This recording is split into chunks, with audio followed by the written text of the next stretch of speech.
민간 이슈의 연구역입니다. 6월은 호국 보훈의 달인데요. 나라를 위해 자신의 몸과 마음을 바친 분들을 기리는 달입니다. 6.25 전쟁 전사자와 그리고 희생당한 민간인 유해가 가족들의 품으로 돌아가지 못한 채 우리나라 산야에 외롭게 묻혀 있다고 하는데요. 충북에서도 한국전쟁기 집단으로 학살된 민간인 희생자들의 유해 발굴 사업을 진행했습니다. 오늘 피플앤이슈에서는 박선주 한국전쟁기 민간인 학살 유해 발굴 공동조사단 단장 모시고 다양한 이야기 나눠보겠습니다. 단장님 어서 오세요. 네, 안녕하세요. 반갑습니다.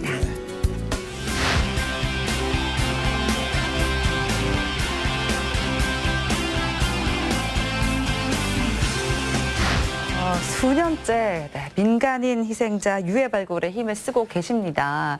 먼저 이 개념부터 좀 정리할 필요가 있을 것 같은데요. 민간인 희생자 유해 발굴 어떤 활동을 말하는 걸까요? 그 민간인 희생자라고 그러면 이제 6.25 전쟁 전후에 그 소위 보도연맹이라는 조직이 있었습니다. 거기에 네. 이제 정부가 만든 건데 거기에 가입해 있던 회원들 또는 그 형무소 재소자들 네.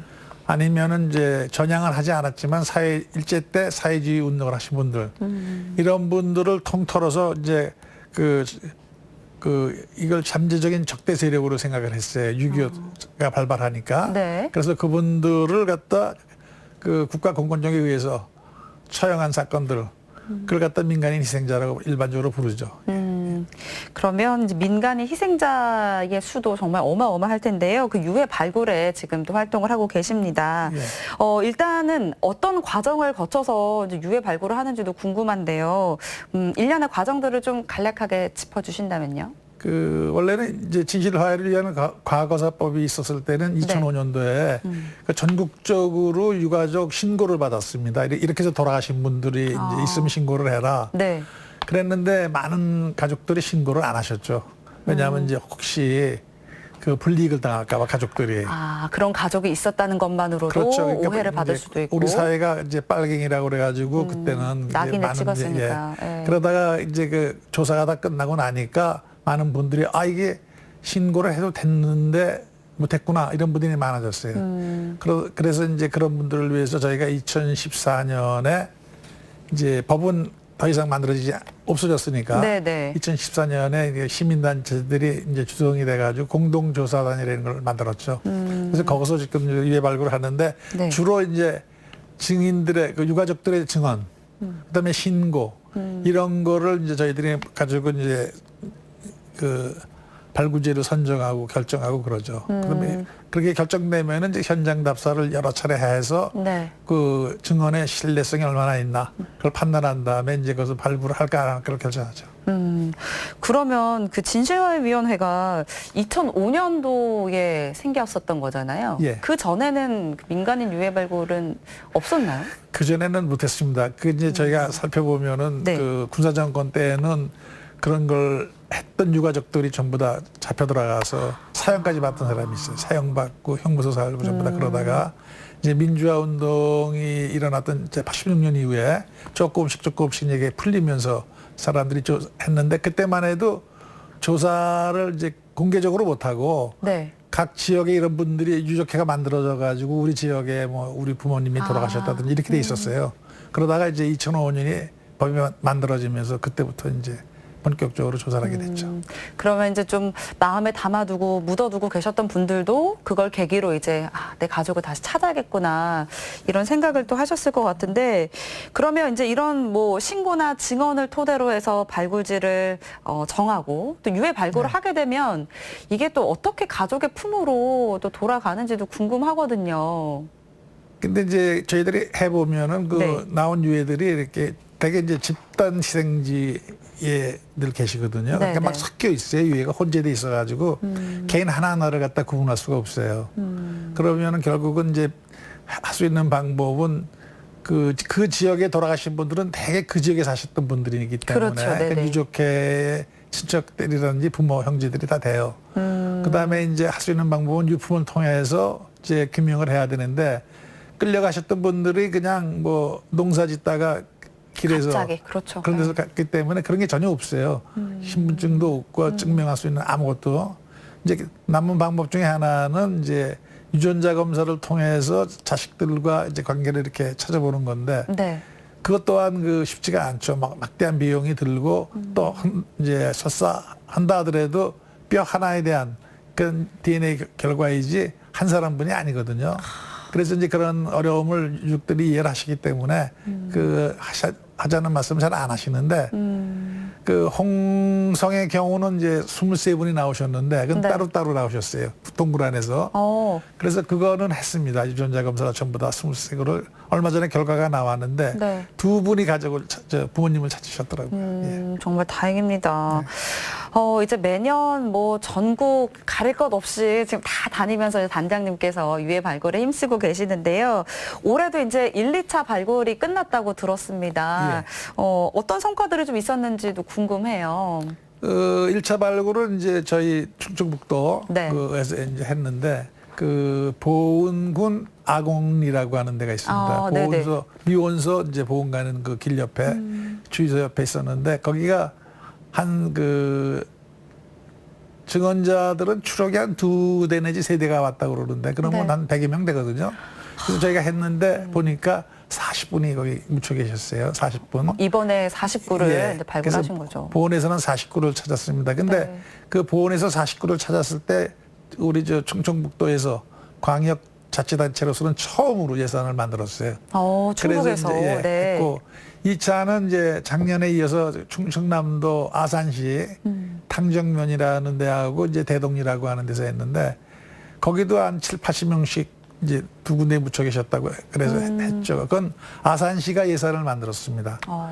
아산시가 작년에 이제 자기네가 그 폐금강에서 조사해달라고 해가지고 한 208명을 유해를 발굴했는데 네. 올해도 이제 그렇게 나오지 않을까 하고 했는데 유해를 한 번도 못 찾으셨어요. 저희가 보니까 지형 변화가 그동안에 너무 심해서 70년 동안에 지형 변화가 너무 심하고 증언자들의 기억이 네. 좀 이렇게 불확실하고 그래서 그 찾지를 못했죠. 굉장히 그 안타깝긴 하지만 네, 그런 대로 그렇군요. 끝났습니다. 이런 지형 변화 같은 것도 진짜 신경을 또 쓸 부분인 것 같기도 하고, 네. 이제 유해 발굴에 대해서 사실 뭐 대부분 유해 발굴을 해야지 뭐 동의를 하시는 분들도 많으시겠지만 그렇게 생각을 하지 않으셨던 분들도 과거엔 또 더 많았을 거고 그렇기 때문에 낙인 찍는 게 두려워서 이렇게 선뜻 나서지 못한 분들도 계실 텐데. 왜 유해 발굴을 해야 되는지 단장님께서는 어떻게 생각하세요? 이제 제가 유해 발굴하고 다닐 때 많은 분들이 이렇게 네. 물어봐요. 왜 유해를 이제 와서 발굴하느냐. 그런데 이제 그 여러 가지 이유가 있죠. 뭐 예를 들어 가지고 저희 한국의 경우는 한국인들 제 정서에는 자기 부모를 찾아서 양지 바른 데 모셔드려야 된다는 제사도 드려야 되고 그런 네. 그게 있거든요. 바깥에 나가 돌아가시면 이제 객사가 되셨단 말이에요. 네. 그래가지고 이제 뭐 집안도 잘 안 된다든지 여러 가지 이유들이 뭐 있죠. 그런 정서가. 맞아요. 예. 이제 그런 것도 있고 한이 있고 또 지난 70여 년 동안 여러 가지 사회적으로 어떤 그걸 받아오셨죠. 차별을 네. 받아오셨고 그런 것들이 이제 깔려 있는 데다가 그 하니까 정부가 결국은 이런 분들이 그 정부에 대해서 또는 사회에 대해서 불만을 갖게 되시죠. 그러니까 이제 그런 걸 사회 통합을 위해서 필요하다 뭐 이렇게 이제 여러 가지 얘기들이 있었어요. 그런데 네. 그걸 저희가 이제 다 정리를 해서 결국은 우리 그 민족사적 가치인 국가 정체성의 확립이다. 왜? 국가라는 거는 국민과 계약 관계를 통해서 만들어진 건데 그렇죠. 그럼 우리는 조세하고 이제 군대를 갖는 대신에 정부는 우리한테 생명과 재산을 보호해 줘야 되거든요. 맞아요. 근데 정부가 제대로 역할을 못 해줘 가지고 이런 불행한 일이 생겼거든요. 그러니까 이제 그런 측면에서 국가 정체성, 국가는 나에게 뭘 해주는가, 나는 대한민국 사람이다 이런 걸 갖다 이제 키워주기 위한 정체성. 그다음에 또 하나는 이제 우리 그 인류 보편적 가치인 그 인권 신장 그러한 측면에서 유해를 발굴하는 겁니다. 그래서 유해를 찾아서 가족에게 돌려드리는. 예. 네. 이제 민간인 희생자 규모 어느 정도 되는지도 궁금하고요. 이제 사실은 이 유해 발굴이 시작된 지 그렇게 길지 않다고 생각이 들거든요. 이제 어느 정도 지금까지 진행이 되었는지도 궁금합니다. 그 보고서 이제 민간인 희생자 같은 경우는 그 적게는 한 30만, 많게는 이제 100만 내지 120만이 죽었다. 네. 민간인 희생자가 이제 네. 그렇게 말씀들 하시고, 그다음에 국군의 경우는 지금 그 저희가 찾지 못한 분이 한 14만 명 못 찾았습니다. 국군을요. 그리고 이제 태평양 전쟁에서도 한 30 강제징용자 끌려 나신 분이 네. 한 30만 이상. 그러니까 어마어마한 숫자를 저희가 아직 못 찾고 있죠.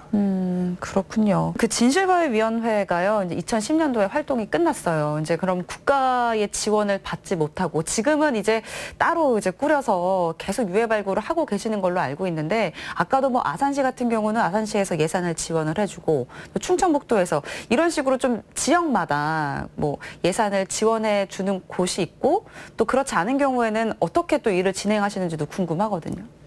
예, 저희가 2014년에 이제 그 유해 발굴을 다시 재개했을 때는 네. 저희들이 이제 저희 주머니 털어서 또는 시민단체들이 이제 이렇게 조금씩 내주는 돈 그걸 네. 모아가지고 했어요. 그래서 이제 결국은 자원봉사자들이 자기의 재능을 기부하는 거죠.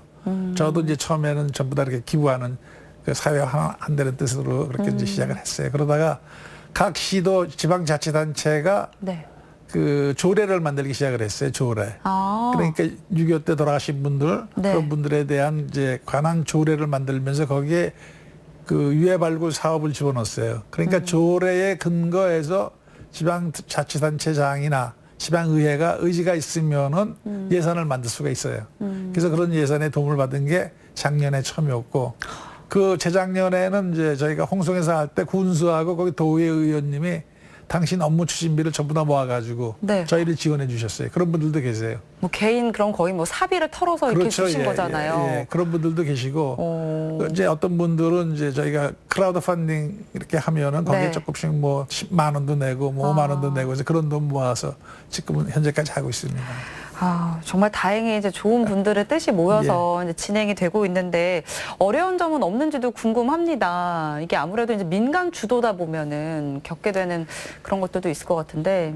제일 어려운 거는 이제 저희가 이게 그 훈련된 그 전문가 이제 학생들이 필요하거든요. 대학원 네네. 이상, 대학원 이상의 이제 훈련된 사람들이 필요한데 제일 어려운 점이 우리나라에는 이 분야에 대한 그걸 가르치는 학교가 한 군데도 없어요. 대학에서.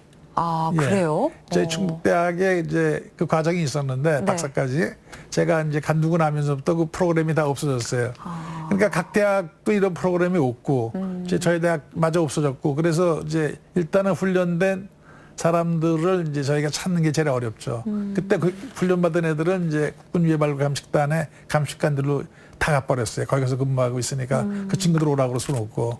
그래서 그런데 이제 그래서 제가 현장에 쭉 나가 있고 네. 그 대신 이제 그 자원봉사자 하시는 분들이 아주 열정이 좋으시니까 네. 그분들을 이제 계속 현장에서 교육한다 그러면 뭐하지만 교육을 하는 거죠. 가르쳐 드리는 전문적인 거죠. 지식을 예. 이제 하고 이제 그분들이 이제 다 이렇게 그 오가나이즈 하고 그다음에 전문적인 건 제가 옆에서 이제 도와주고 이렇게 해서 꾸려가고 있죠. 그 점이 네. 제일 어렵죠. 그렇군요. 이제 정말 그런 이제 능숙한 그리고 또 전문가가 이제 필요한 자리니까 그런 것들이 어려움이 있으실 것 같고 이제 충북의 경우 좀 말씀을 드릴까 합니다. 이번에 이제 보은 아공리에서 49가 발견이 됐고 이 민간인 희생자 유해 발굴 많이 진행이 됐습니까? 그동안? 그 충북에는 이제 여러분이 그 여러 군데가 있습니다. 그러니까 네. 저희가 노군리는 이제 2008년에 저희가 조사를 했습니다. 발굴 네. 조사를. 근데 노군리에서는 뼈 한 조각 겨우 찾았어요. 한 달 내내 작업을 해서 뼈 한 조각. 그쪽에서 한 뭐 200~300명이 돌아가셨다고 그러는데 네. 그 실제로 유해는 찾지 못해서 이제 그 어려움을 가졌었고요. 근데 그 현장은 사실 그 아직까지도 그 총탄의 흔적이 있잖아요. 예. 그런데도 뼈 한 조각 예, 그 밖에 이제 안 나왔군요. 그 유족들이 다 찾아갔고, 그다음에 남은 뼈들은 그 당시에 뭐 이 뽕나무 밭으로 개간하면서 네. 전부 다 훼손돼서 없어진 것 같아요. 그래서 이제 하나밖에 못 찾았고, 그다음에 이제 저희가 2007년에 여기 그 고은삼리의 분턱거리라고 있습니다. 네. 분턱거리라는 데서 한 200여 구 이상 쭉 그렇게 그 야산 능선에다가 이렇게 기대해 놓고 이제 쏴서 돌아가시게 했던 그런 거. 그다음에 그 넘어 지경골 거기서도 한 10대구를 찾고. 그다음에 이제 여기 충청도에는 이제 뭐 단양의 곡개구리라든지 뭐 옥녀봉이라든지 이런 데는 알려져 있는데 거기서는 아직 발굴 작업이 이루어지질 않았어요. 한 데 있고 이제 올해 본 이제 아공리에서 49 정도 찾고 그다음에 또 하나는 이 청주 요 그 도장골 네. 도장골에 한 7, 80분이 묻혀 있었다고 이제 유족들이 말씀을 하시는데 그 얼마 전 뉴스에 보니까 거기가 뭐 아주 무참하게 그 훼손당했더라고요. 거기에 대해서 도나 씨가 뭐 어떤 그 대책을 좀 마련해 주셔야 될 것 같은데 가족들의 아픔을 생각하면은 그게 이루어지지 않고 있는 것 같아요, 아직은요. 예. 그렇군요. 근데 사실 이제 뭐 저도 뭐 교과서로 배우고 뭐 인터넷 통해서 이제 사진도 보고 근데 현장에 직접 가보시면 어떠세요? 굉장히 처참한 현장들을 느끼실 수 있을 것 같은데. 이제 현장의 뼈가 이제 그 제가 작년에 아산시 그 설화산 네. 그 폐금강을 발굴했는데 거기에서 보니까 얼마 넓지가 않아요. 요 금강 그 우에 굴이 요거 반만 해요. 그 반만은 이제 이렇게 수십 굴인데 네네. 거기에 208명이 이제 묻혀 있었어요. 그런데 묻혀 있었는데 그 이제 유해를 발굴해 가지고 이렇게 감식을 쭉 해보니까 2살부터 12살까지 애들이 58명. 어떡해요. 그리고 이제 나머지 150명 중에서 80% 이상이 17살에서 24살짜리 여자. 그러니까 아이하고 엄마를 거다 여자들만 처형한 거예요. 부역자 혐의 가족들이더라고요, 보니까. 그런데 그 아주 그렇게 처참할 수가 없어요. 그 안에 어린아이 이제 2살 정도 아래턱 같은 게 그 엄마라고 생각되어지는 여자 등 쪽에서 이렇게 같이 나오고 막 그러는데 쪼각쪼각 뼈가. 그런 거 보면서 거기가 그 저녁 5시부터 1월 4일인가 그런 처형한 게 51년. 네. 그 5시부터 8시까지 3시간 동안 일어났답니다. 그렇게 208명을 죽이는데 그러면 이제 날씨가 겨울이니까 껌껌해졌을 거 아닙니까? 그래서 이제 집단으로 불을 피우고 아마 그러고 계속 처형을 했나 본데 지옥이 따로 있었겠어요. 그런 데가 지옥이죠. 그걸 보면서 저희들 그 대원들도 많이 울었죠. 그 어린아이 보면서 이럴 수가 있을까? 사람이 이렇게 잔인할 수가 있을까? 다시는 이러한 그 불행한 역사가 이 땅에서 이루어져서는 안 되겠다. 네. 그런 생각들을 많이 하죠. 정말 절대 일어나서도 안 될 일이기 때문에 우리가 그 역사적인 사실들을 잘 받아들이고 또 그래서 유해 발굴도 필요한 것 같습니다. 이제 뭐 민간인 학살, 민간인 희생자 사건들 뭐 잘 알려져 있는 사건들도 굉장히 많아요. 굵직굵직한 사건들, 누군리도 마찬가지고 그런데 좀 잘 알려지지 않은 그런 숨겨진 이런 사실들도 많다고요.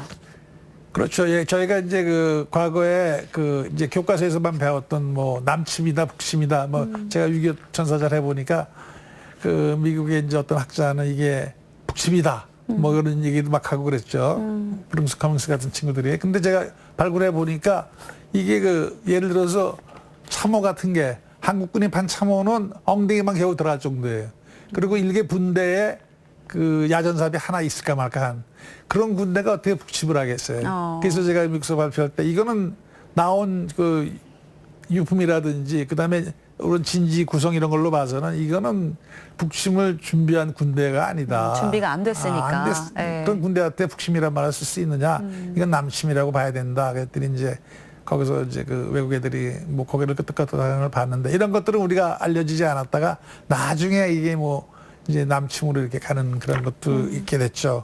그 다음에 그 국가 폭력에 의해서 돌아가신 민간인들, 그분들에 대한 명예와 진실이 밝혀져야 되거든요. 그분들이 그냥 빨갱이다 뭐 이런 식으로 해서 처형이 당하셨는데, 네. 그걸 저희들이 이제 쭉 조사를 해보면서 하나 느낀 게, 이게 국가 폭력이라는 게 그 다른 게 아니라 그 대한민국이 민주주의 국가니까 삼심제에 의해서 죄가 있으면 처벌받는 건 당연한 건데. 네. 근데 6.25 같은 특수한 상황에서 이제 그럴 수는 있지만은 이건 무조건 그냥 즉결 처분이었거든요. 그렇다면은 대한민국이 이제 선진국으로 진입을 하려면은 그런 과거에 저질렀던 불법 이런 것들을 다 밝혀내야 되지 않느냐. 밝혀내서 과거를 이렇게 청산하고 역사를 바로 세워줘야지만 대한민국이 이제 바로 앞으로 나갈 수 있다. 선진국으로. 그런 것들이 전혀 밝혀지질 않았어요. 그래서 그런 것들을 밝히는 작업을 해야 되는데 지금 보면은 우리가 과거를 청산하는 데는 그런 거는 안 하고 다른 일들을 더 정신이 팔리신 것 같아요. 안타까운 부분들이 참 많이 있고요. 이제 6월 25일입니다. 며칠 예. 남지 않았는데 그 단장님께서는 원래 그 한국 전쟁 전사자 유해 발굴 그 연구 활동에 좀 참여를 하셨었다고요. 예.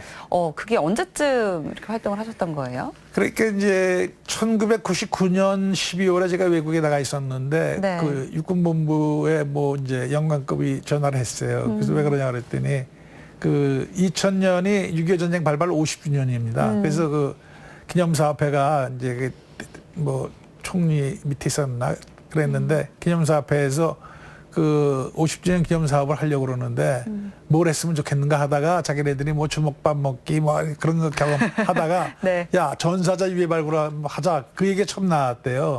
그럼 좋다. 그럼 이 전사자 유해 발굴 하려면은 군에서 못 하니까 네. 이거를 책임지고 할 수 있는 민간 학자가 누가 있냐 해서 쭉 찾다가 이제 제가 이제 그게 나온 거죠. 그러니까 저한테 전화를 해서 좀 오셔서 네. 이 전사자 유해 발굴을 좀 맡아주십시오. 그러더라고요.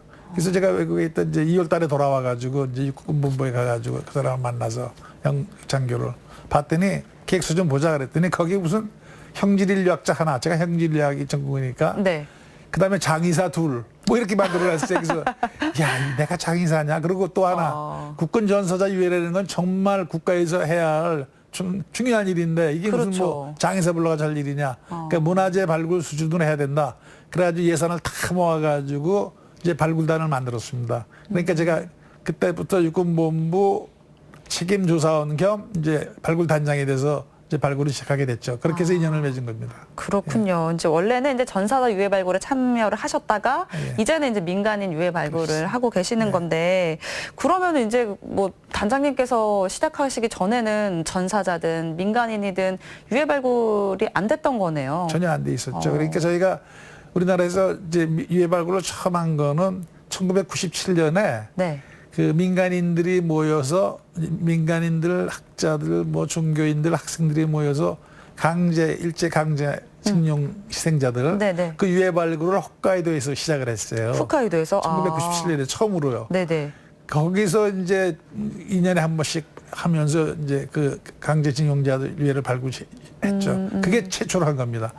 한국에서는. 그러다가 2000년에 이제 국군 유해 발굴을 시작을 했고, 그래서 이제 지금까지 오게 된 거죠. 그렇군요. 그러면 이제 혹시 뭐 민간인 유해 발굴이랑 그런 전쟁에 참여했었던 군인들, 전사자들과는 좀 차이가 있을까 궁금하기도 한데 당시에는 어떻게 좀 활동을 하셨는지도 궁금해요. 그 당시 이제 전사자 유해 발굴을 해본 사람이 없었고, 저도 이제 처음 시작을 처음이시니까. 하면서 네. 이제 연구하면서 하는데, 그 군에서 이제 어느 지역을 이제 선정을 하죠. 옛날에 전투 지역이 있었으니까 자기네들이 선정을 하면은 제가 이제 현장에 대학원생을 데리고 가면은 네. 몇 명 데리고 이제 가죠. 그러면 그 지역에 그 단위 부대, 대대가 이제 지원을 하게 돼 있었어요. 그래서 한 40-50명의 병력을 이제 지원을 해주죠. 그러면 걔네들을 현장에서 데리고 이제 한 2-3시간 교육을 시킨 다음에 이제 현장에 투입을 하는 거예요. 그래서 발굴부터 감식, 그 다음에 피하 판정까지 이제 혼자 다 했습니다. 제가 전부 다 8년간을.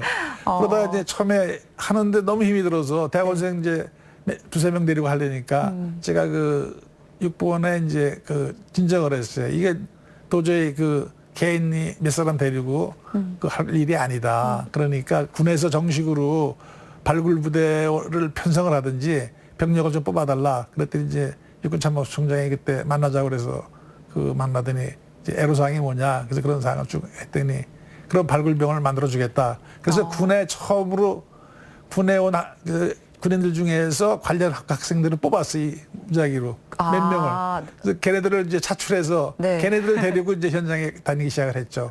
그런 그 과정을 거치면서 이제 2007년 가을에 그 국방부 유해 발굴 감식단이라고 하는 정식 부대가 이제 만들어진 거죠. 예. 그래서 그때 이제 피하 판정 같은 걸 다 하면서 네. 적군, 그러니까 중공군이나 이제 북한군이 나오잖아요. 그러면 이제 적군, 북한군 이렇게 하는데 그때 저희가 제일 어려운 게 그 전투 지역에서 막 서로 시신이 혼재돼서 나와요. 네. 그러면 이게 적군인지 아군인지 모를 때가 그렇죠. 많았죠. 그래서 예. 이제 육본하고 상의를 해서 몇 가지 원칙을 정했어요. 그때 일단 적군인지 아군인지 모르면 아군으로 한다. 왜냐하면 적군으로 판정하면은 그 파주에 있는 적군 무지로 가게 돼 있거든요. 아, 네네. 그러다가 이제 북한으로 가든지 아니면 중국으로 가게 돼 있습니다.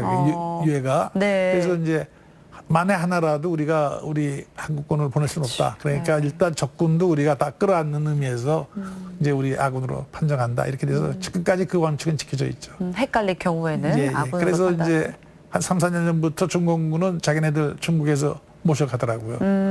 중공군 가고 그런데 그 피하 판정에 문제가 생겼다고 그래가지고 또 한바탕 그 소동이 벌어지고 그런 적이 있었어요. 아, 예. 그렇군요. 근데 이제 뭐 현장에서 아까도 말씀을 해주셨지만 이제 전사자 발굴에 참여하시다 보면 좀 마음이 아플 때도 많으실 것 같고 어떤 경험이 있으신지 좀 궁금해요.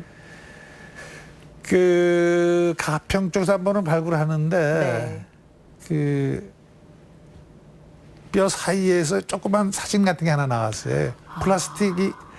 플라스틱 안에 사진이 들어갔었는데 사진은 다 녹아서 없어지고 그게 이제 플라스틱에 이렇게 찍혀 있었던 거죠. 아, 플라스틱은 그대로 보존이 되니까. 예, 그런데 그걸 이제 찾아가지고 저희가 할 때마다 항상 사진하고 비디오를 같이 찍거든요. 네네. 그래서 나중에 이제 그 판정을 할 때 그 같이 판독하면서 하는데 그날 모 신문사 그 기자가 왔다가 그걸 봤어요. 그래서 그걸 찍어가지고 그 다음날 아침에 이제 내보냈어요. 중앙지에. 기사로. 중앙지. 그런데 저녁 때 가족이 나타났어.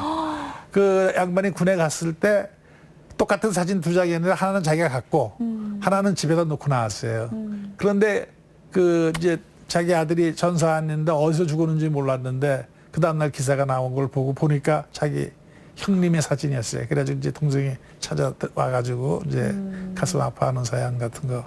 또 하나는 광주 화순에서 저희가 이제 발굴을 했는데 거기에 소대 병력이 죽어서 쭉 묻혔어요. 그러는데 이제 찾아가지고 보니까 그 부인이 거기서 얼마 안 떨어진 데 사셨어요. 바로 몇십 년을 살고 계셨는데 자기 남편이 옆에 묻혀 있는데도 그걸 모르고 오셨던 있었죠. 거잖아요. 그래가지고 이제 찾아가시는 경우도 있었고 또 하나는 이제 우리가 태극기 날리며 그 영화 최승갑이 그분을 이제 저희가 경주에서 찾았죠. 경주에서 찾았는데 이제 두드려 쉬는 시간에 어연 병사가 바닥을 이렇게 퉁퉁 두드리니까 소리가 퉁퉁퉁 났어요. 그래서 이게 뭐지 하고 보니까 그 밑에 유해가 있었어요. 그 유해를 이제 발굴하다 보니까 삼각자가 있고 뭐 펜 있고 호루라기가 있고 그러는데 그 삼각자에 최승갑이라고 써 있었어요. 근데 그 최승갑이라는 이름을 이제 추적하니까 부인이 살아 있었고 딸이 살아 있었어요. 유복녀가. 이제 그분을 모시고 왔는데 70이 다 넘으셨는데 오셔가지고 자기 남편 호루라기를 붙잡고 안 놓으시는 거예요. 휴가 나올 때 갖고 나왔던 호루라기다. 그러면서 꼭 굳이 그 시신을 보겠다고 그러는데 유해가 다 조각이거든요. 그 조각을 보고 막 우시는데 저희들도 참 마음에 찡하고 그런 것들이 많이 있습니다. 저희가 3.28고지라고 다부동 근처를 할 때 보니까 그 북한군하고 포격전을 굉장히 많이 심하게 한 산 정상이에요. 그때는 고지전을 했기 때문에 뼈들이 전부 다 조각으로 나왔어요. 전부 다. 뼈 조각으로.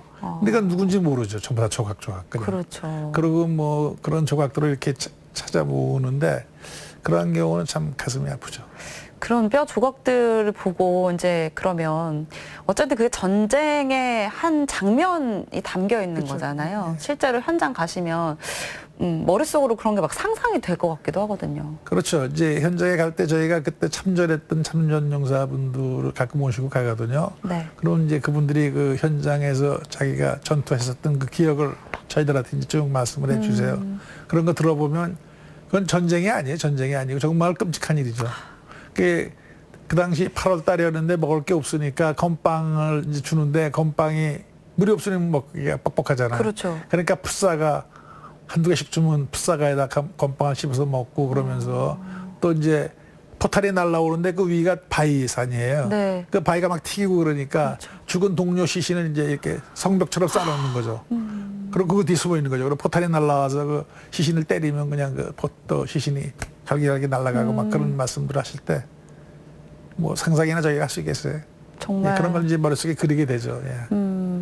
진짜 뭐 말로만 들어도 너무 안타깝고 끔찍한 이런 상황인데 이제 지난 2016년에 단장님께서 또 노근리 평화상 인권상을 수상하셨습니다. 그때 또 감회가 남다르셨었던 것 같아요. 어떠셨어요? 사실은 그 제가 받을 게 아닌데 이제 같이 일하는 사람들이 받아야 되는데 다 같이 받아야 되는데 이제 네. 제가 대표로 받은 겁니다. 대표로. 그래서 사실은 그 2007년 가을부터 이제 민간 희생자 유해 발굴을 쭉 해오면서 이제 노군인도 발굴했고 그래서 그동안 뭐 고생했다고 아마 주셨나 본데 제가 그동안도 이제 인사하면서 이건 제가 받을 게 아니라 저하고 같이 일했던 많은 자원봉사자들 이런 분들을 대신해서 제가 받는 거라고 말씀드렸습니다. 저도 상상을 해봤는데요. 이거를 20년 동안 해오셨어요. 유해 발굴. 쉽지 않았을 것 같고요. 정말 어떤 마음에서 계속 이렇게 긴 시간 동안 유해 발굴에 애쓰시고 있는지 정말 여쭙고 싶었어요. 원래는 제가 그 전공을 외국에서 공부할 때 이제 네. 한국에서 외국으로 유학할 때 이 제가 하는 분야를 우리나라에서 한 번도 하신 분이 안 계세요. 그게 이제 우리가 피지컬 앤서로폴라지라고 그러는데 네. 이제 한국말로는 뭐 체질인류학 또는 뭐 생물인류학 그러는 거죠. 사람을 생물학적인 측면에서 연구하는 그런 학문인데 네. 외국에서는 최첨단 학문인데 저희 나라에서는 하신 분이 한 분도 아무도 안 없었어요. 계셨군요. 예. 그래서 이제 제가 한번 해보겠다고 이제 가긴 갔는데 그걸 하면서 제가 내가 이 배운 학문을 이제 제가 외국에 계실 때 돌아가신 그 뭐 유명한 교수님이 저보고 자네 이 학문이 한국에 정착하려면 한 100년은 걸려 그러더라고요. 새로운 학문에 하나 정착하려면. 그래서 저는 뭐 50년이면 되지 않겠어요. 그러고 돌아왔어요. 그래서 네. 30년 가까이 해보니까 아직도 안 되더라고요. 정착이. 그래서 결국은 제가 그렇다면은 내가 배운 이 학문을 이 사회에 환원해야 되겠다. 다른 사람들이 안 하니까 나라도 이렇게 해서 내가 배운 학문을 이 사회에다 환원한다면은 다른 사람들이 혹시 좀 배울 마음이 생기지 않을까 그런 생각도 하고 그래서 하고 있는 겁니다. 네. 이제 현장에 요즘에 뭐 자원봉사자분들도 많이 동참을 해주신다고 들었습니다. 네. 굉장히 고마운 마음도 많이 들으실 것 네. 같은데 어떠세요? 그 2014년 이후로부터는 이제 그 자원봉사자들이 이제 와서 도와주시는데 어떤 때는 뭐 주말에 한 30-40명씩 이제 오시고 그러거든요. 네네. 그러니까 뭐 각계각층에서 오시죠. 직장인도 있고 학생도 있고 가정주부도 있고 그러는데 정말 저희 입장에서는 너무 고마웠죠. 이분들이 오셔서. 이분들은 자원봉사자신 분들은 전문 지식은 없으셔도 열정은 정말 누구도 따라갈 수가 없어요. 그러니까 그분들한테 조금씩만 이렇게 가르쳐 드리면은 그렇게 잘하세요. 그래서 이제 저희가 그 자원봉사자가 없으면은 좀 일하기가 어려울 정도로 되어 있습니다. 그래서 저희가 이 민간 희생자 유해 발굴은 이제 저희 나라는 그 시스템이 그 이제 문화재연구원 이런 데서 발굴을 하니까 네. 그게 무슨 이제 이걸 받거든요.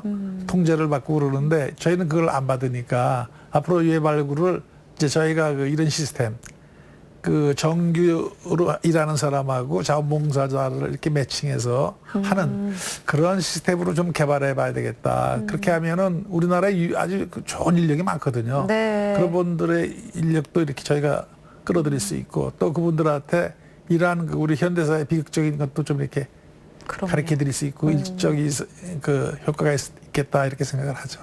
우리 시청자분들 그리고 또 나라에서 이 유해 발굴에 어떻게 좀 더 관심을 갖고 참여를 할 수 있을지 단장님 생각도 좀 듣고 싶습니다. 예, 저희는 이제 크게 두 가지를 생각하는데 일단 유해가 발굴된 분들이 가실 데가 없어요. 어디 가서요. 쉬실 데가 없거든요. 그래서 일단 이분들이 쉬실 수 있는 국가 단위 위령 시설이 빨리 만들어져야 되겠다. 네. 지금 이제 그 공사를 이제 대전 쪽에서 하고 있는데 뭐 여러 가지로 이제 어려운 점이 좀 있는 것 같아요. 그래서 그게 빨리 만들어져서 그 유해 발굴되신 분들이 그 좀 편안하게 안식처를 구해드려야 될 것 같은 그런 게 이제 우선 필요하고 네. 두 번째는 유해 발굴을 체계적으로 할 수 있는 그런 그 국가 단위의 기관이 필요합니다. 그 전사자 유해 발굴 기관 같은 네. 그런 그 같은 발굴 기관을 민간인도 만들어야 되지 않느냐. 그래서 국가가 법으로 이제 만들어지면 그 법에 의해서 그런 이제 시스템이 만들어지고 거기에 또 전문 훈련받은 사람들이 이제 또 태어나고 그러면은 그 새로운 학문도 또 만들어지고 거기에 따르는 새로운 일자리도 창출되고 그렇게 함으로써 서로 그 시너지 효과를 노리면서 이루면서 유해 발굴이 좀 활성화되지 않을까 그렇게 생각하는데. 네. 이제 마지막 질문이 될 것 같습니다. 네. 단장님이 갖고 계신 앞으로의 계획도 궁금합니다. 저는 이제 집사람한테 제일 미안해요. 제가 사실은 그 집사람하고 제가 외국에서 이제 나가기로 돼 있었는데 65살까지 정년하면 나가겠다고 약속을 했어요. 집사람한테. 같이 나가자 했는데. 예. 근데 집사람이 외국에 사니까 그랬는데 제가 그걸 또 이제 5년만 좀 연장을 했습니다. 그래서 5년을 연장하니까 아직도 못 나가겠어요. 원래 가셨어야 되는데. 예. 그래서 제가 또 75세까지만 좀 부탁했어요. 75세까지만 좀 이렇게 봐달라. 그럼 내가 75세 되면 다 정리하고 떠날게. 그랬더니 이제 집사람이 좀 군능하지만 일단은 승낙을 해줬어요. 또 75세 되면 저도 다 정리하고 이제 떠나려고 그럽니다. 그때까지만 제가 아주 열심히 일하고 좋은 결과들이 나왔으면 좋겠습니다. 네, 알겠습니다. 정말 뜻깊은 일들 계속 하고 계시는데 건강하게 또 계속 75세까지 약속하신 대로 좀 해주셨으면 좋겠고요. 오늘은 박선주 단장님과 이야기 나눠봤습니다. 단장님 감사합니다. 예, 감사합니다. 나라를 위해 희생된 분들은 국가가 끝까지 책임진다는 슬로건 아래 6.25 전사자 유해 발굴이 계속 진행 중인데요. 사냐에 외로이 잠든 호국 영령들이 하루라도 빨리 가족들의 품에서 따뜻하게 잠들기를 바라면서 오늘 피플앤이슈는 여기서 인사드리겠습니다. 시청해주신 여러분 고맙습니다.